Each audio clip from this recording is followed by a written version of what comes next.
কি only সেলসে focus দিলে long টার্মে কি ক্ষতি হতে পারে? সেলসে যদি ফোকাস দেয়, সেলসে ফোকাস দেওয়াটা খারাপ কিছু না। কিন্তু সেলসে ফোকাস দেওয়ার পাশাপাশি কিন্তু ভাই আপনাকে কাস্টমার মনে রাখছে কিনা, যেটা শুরুতে বললাম, সেটা আপনাকে অবশ্যই মাথায় রাখতে হবে। কাস্টমার আপনাকে এসে আবার প্রোডাক্ট কিনছে কিনা, আপনার কাছে পারচেজটা সেকেন্ড টাইম করছে কিনা, তার মানে সে আপনাকে মনে রাখছে।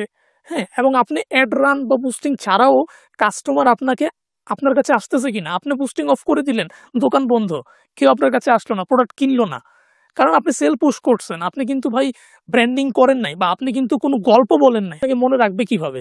দেখেন, আমি যদি একটু মানে যদি আমি অফলাইনের কথাই বলি, একটা সময় ছিল যখন গ্রামীণ ফোনের একটা বিজ্ঞাপন, যেটা এখনো আমাদের মনে কিন্তু জায়গা করে নিয়েছে, সেটা ঈদ আসলে আমরা শুনি যে স্বপ্ন যাবে বাড়ি আমার। হ্যাঁ, দেখেন, এটা একটা গল্প, স্টোরি।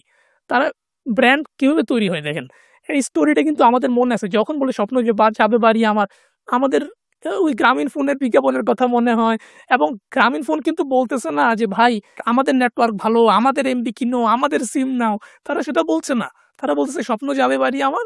এবং এই জিনিসটাতে বুঝেছে ভাই অনেক দূর তুমি নেটওয়ার্ক পাবা, গল্পটার ভিতরেই আছে। সো আপনি যদি ভাই আপনার কন্টেন্টে গল্প বলাই দিতে পারেন, মানুষের ভিতরে যদি ওভাবে ঢুকাই দিতে পারেন যে ভাই স্টোরিটা যদি মানুষের ভিতর গেঁথে যায়, তখন আপনি ব্র্যান্ড তৈরি করতে পারবেন। আর সেল করে করে ব্র্যান্ড আসলে ওভাবে করা পসিবল। কিন্তু আপনি শুধু যদি সেলসে ফোকাস দেন ভাই, আমি যেটা বললাম, গল্পতে ফোকাস না দেন, আপনার কন্টেন্টে যদি ওই স্টোরিটা না থাকে,